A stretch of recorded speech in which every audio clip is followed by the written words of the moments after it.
Hey guys, how are you all doing? It's Cam back at you again after what's been a very long time, and today I am bringing you the Charvel DK22 2-point in Pharaoh's gold. Let's have a look.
For those of you who've been watching me for a really long time know I'm a bit of a Charvel guitars connoisseur, and they sent me this guitar to try out, and fully enough, before I get into this review, it is the exact same guitar that was featured in a couple of recent issues of Guitarist magazine. So it's basically gone from Guitarist magazine straight to me, and it got rave reviews, 9 out of 10, so immediately my expectations were high, and Charvel just make what I like anyway, so immediately I'm going to be in for a surprise here. And I have to say, it's a really awesome instrument. As soon as I got it out of the box, I don't normally start with the paint job here. Obviously this is Pharaoh's gold, and I was looking at it like, yeah. It's not often you see a guitar in satin gold unless it's like a gold top, such and such. But it's just a gorgeous instrument straight away. Definitely one of the classiest Charvels I've seen in a very long time.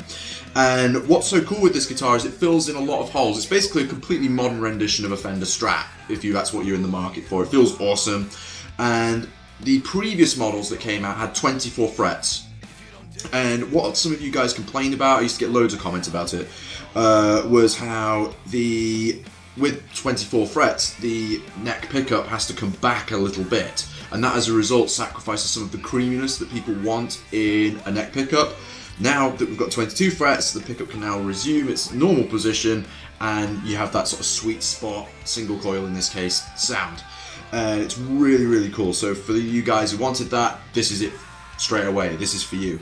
To run you through the specs: older body, Goto 510 tremolo, a Seymour Duncan custom hot rails, a custom flat Strat in the middle, and a reverse wound custom flat Strat in the neck. You have EVH Bourne's low friction pots, low friction volume, and a no low tone. 5-way pickup switch. For those of you who want to know the pickup selections, I'll leave it on the screen now for you, but in essence what you have is, in the first position, the bridge humbucker. In the second position, you get the inner coil and the middle pickup. Middle position, you get the outer coil of the bridge and the neck pickup. Fourth position, you get middle and neck. And then in the fifth position, you get just the neck single coil on its own, and it sounds sweet. A caramelized maple neck with a caramelized maple fingerboard, compound radius stretching from 12 to 16 inches, so it's super ergonomic and buttery, feels amazing. God, that's nice. A lot of you guys asked me how do these DK guitars compare to, say, a San Dimas or a SoCal. The neck profiles on the DKs, for every one that I've played, I mean, my favourite guitar I own is a DK, and it's got a slightly thinner profile, there's slightly less depth I'm starting to find now. I've played enough to know there's something different going on, although they seem to say speed neck profile on all of their guitars. You have a tusk nut at the top, locking tuners because locking tuners are good, and some other more nice decorative features. We have a thumb wheel truss rod adjustment, if I didn't mention it already. Not a decorative feature though. We have Luminlay side dots that glow in the dark, which is really, really nice. And just have a look at this guitar really quick, just to show you on the monitor here. What a fantastic piece of wood. I mean, the grain on that particular model, or on this particular one's really, really cool. And also, just back there, you saw the all the nice cutaways and stuff like that to give you access to the top frets, which is interesting because normally you'd have that kind of fret and body cutaway access on a 24 fret guitar, but on a 22 fret guitar. So there's no excuse now. You're technically getting cutaway access to frets that aren't even there, which is ace. Nevertheless, a gorgeous guitar. I'm really, really happy with it.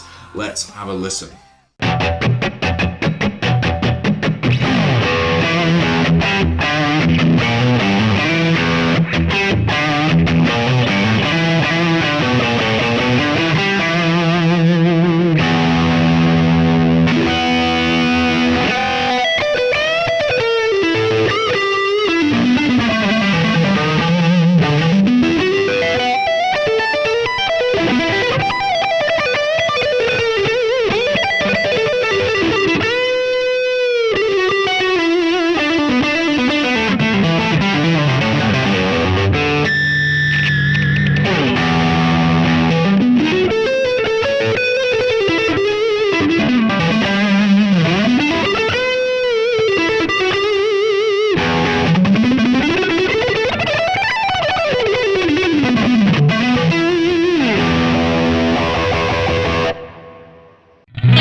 Just to stop mid-demo, a lot of you guys talk about the Goto 510 bridge, saying it doesn't stay in tune or whatnot, and in a previous review I said it stayed in tune like a Floyd Rose, and that's because it did.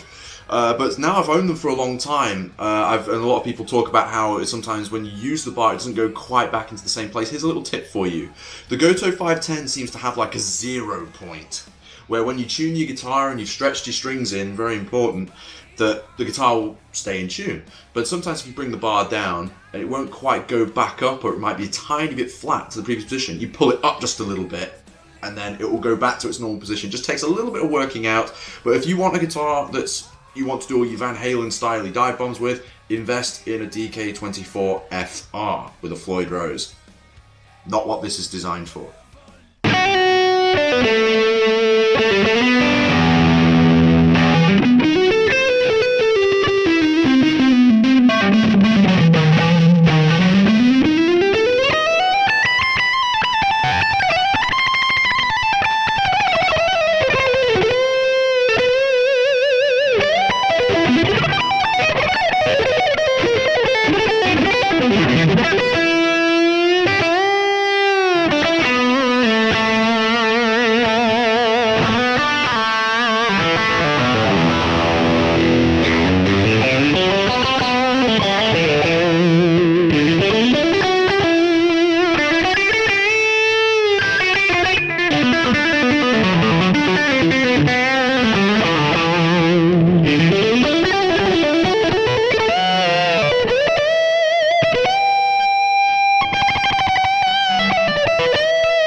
Thanks so much for watching this review, you guys. I hope you've liked what you've seen. Please make sure you smash that like button if you enjoyed the video and leave a comment. I'd love to know what you think. I'll see you really soon with some more. Take care.